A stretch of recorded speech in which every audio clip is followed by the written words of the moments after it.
Good morning and welcome. Thank you for joining me here today.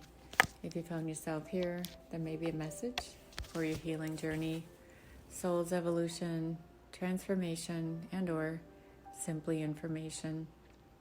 Today I would like to talk to everybody, mostly women, about the effects of womb healing and trauma that may lie within from birth, or maybe there was a genetic disposition where the child had to be surgically removed, no matter what stage of life it was in. Today, I was at my yoga class, and a friend of mine who I met there, my soul tribe, was talking about different events and holidays, and she had noticed we have a chart of everybody's birthday and just the birthstone or whatever. So we talked about that, and I talked about the difficulties. Sometimes around our own birthdays, we think of other people that aren't with us. And I always think about my brother, and he was the baby, so I did take care of him a lot and feel like, yes, we were the closest of all his siblings, but I raised him basically, and he's not with us anymore. So I always think about that, and when his birthday comes around, of course, Mother's Day and other things. So if you've lost a child or something similar that feels like it, or somebody super close, or maybe you have had a miscarriage or have had to have a D&C, which is basically an abortion, and the fact that they don't really talk to you about what it does to your body and the things you feel after. In this particular person, my friend at yoga, she was talking about her neighbor. She has 2 children already, and now she's forced into having, they just said, an abortion. They say it so coldly.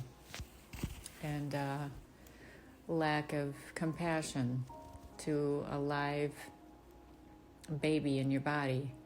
And she's 3 months mark. And I guess the organs are outside of the body, and there's test studies out there with genetic and chromosomes and different abnormalities that have studies. And one of the neonatal nurses came and spoke with her because she's had very seasoned experience, and of course it does help, but the baby is still alive in her body until basically they surgically remove it, and she will be under anesthesia, so she won't remember, but the trauma lies in your body. So can you imagine her worry and her indecision and what she's fearing, the failure to her child inside of her, but knowing she has no medical soundproof to keep it there because she's scared and she wants to preserve her baby and do the best thing for the child, and knowing that she's been told that's the only option other than removing it from her, and basically like those little nuke, when children are jaundiced, they put them in a little tube thing for it would be there for 12 to 14 months to grow, to see if it would be alive. And to me, that brain space of everyday wondering and looking to see, waiting a whole year, a year and a half, 2 years, 5 years, what would the quality of life be? I don't know, but it's not up to me to decide. So the fear she faced, and the absolute grief and the pain I could feel from my friend at yoga with regards to her neighbor, who I don't know. But as women, we need to support each other. So what could possibly we do?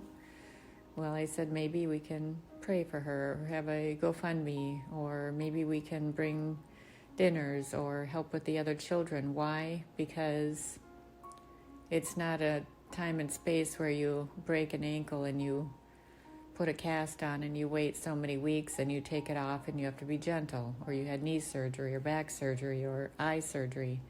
This is much different. This is a lifelong trauma in your womb. It's womb healing and womb trauma. So the growing baby she has inside is a baby.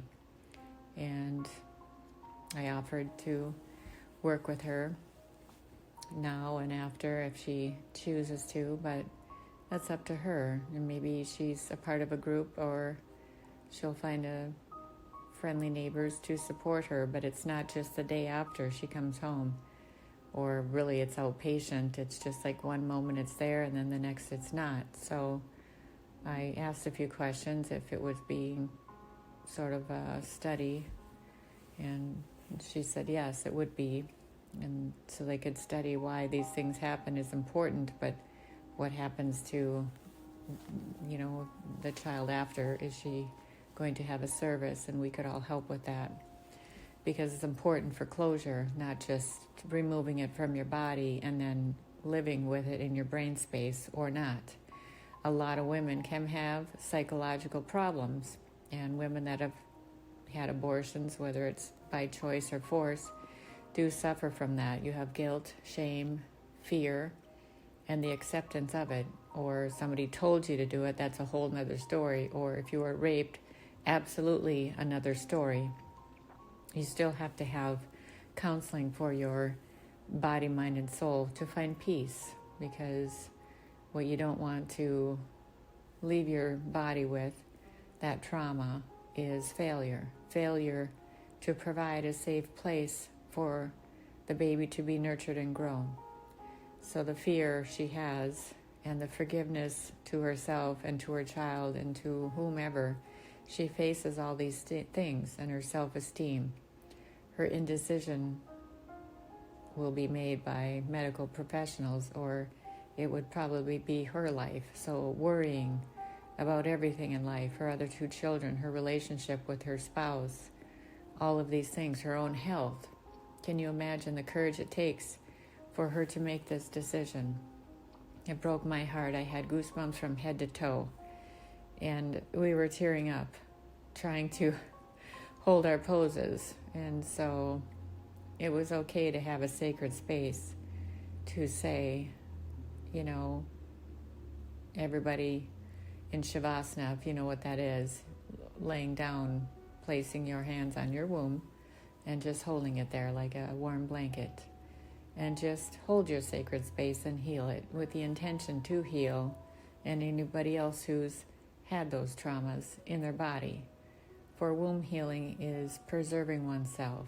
It's your sacred space, your sexuality, your sensuality, your creativity, and your abundance.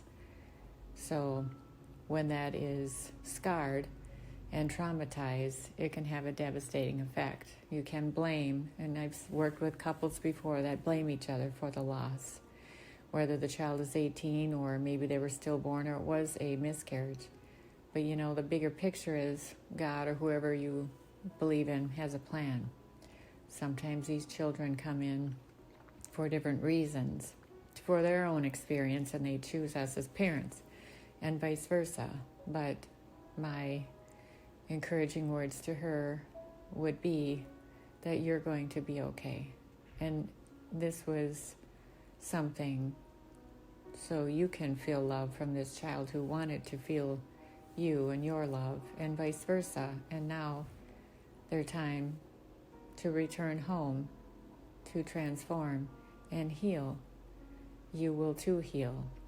And maybe we'll have closure with a picnic or something out at her house, or maybe we will have a funeral, or maybe we'll have a prayer service for her in honor of her, and help her heal her body, mind, and soul. And that's important as women, to stick together. It's not just sending a card, and if that's what you can do, that's wonderful, but just don't dismiss it, because it is a big deal. And I'm not saying men don't understand, but they're not able to carry the baby in this sacred space. And a lot of the men that I have worked with their wives or whoever, girlfriends, they feel helpless. They want to fix it. And then they get into fights because they can't, and they don't know what to say, and they get frustrated.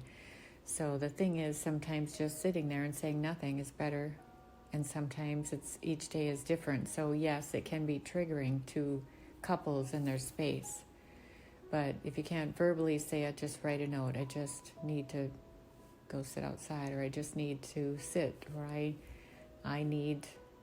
don't know what I need. And just allow the tears to flow. Tears are cleansing of the soul, body, mind, and soul. So it's important to have some imagination and creativity. If you know the things that they like, maybe provide that for them. Or maybe they're just uncertain. Women that have postpartum will have this too. But when it's depression that lasts too long, we have to take care of this, because that energy is inside the body, mind, and soul. So growth is important. And yes, birth and earthing, cradle to grave, birth to earth. It's okay to say, I'm sorry to yourself, but also to the child, and that you miss the child. You will miss them, and name the child. And it's okay to talk to your children about it when you're ready, or have somebody advocate for you so you understand. But to stay silent and sit suffering in silence is not okay, because it was a sacred space that you were holding for the child within your body that was sacred.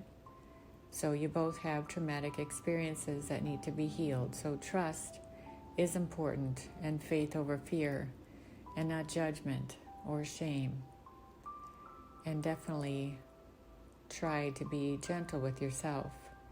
Do the things that your doctors recommend, and circle back to people who care, and the doctors that can help you along the way, or the providers, people, places, and things. Connect to nature, connect to yourself, so you find yourself, whether that's walking, cooking, dancing, laughing, journaling, reading, watching a funny movie, or simply just crying, allowing tears to flow through your body.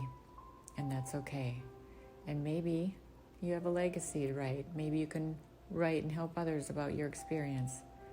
And sure, you may feel lonely because you have something that was growing inside of your body and then it was removed. So it's a very odd experience. It's similar to women who have hysterectomies or ovaries removed. You have the phantom pain, and you are missing that. It's a grieving experience. It really is. Women that have breast cancer and they have their breasts removed because they have cancer within. It doesn't matter if it's been rebuilt and augmented. You still have phantom pain there for years. Sometimes people get over it sooner than later. And it depends on what's in your history and people that you surround yourself with. So trust yourself, have faith over fear, and be grateful eventually that you love this beautiful child that was growing within you. And now they have to return home to the destination. And forgiving yourself and loving the child and letting him go, or she, is love. It's a sacred space of love that you gifted each other. And that should be a beautiful blessing. So I hope this helps today, and you find happiness and balance and joy, peace and harmony in your day. Namaste. And so it is.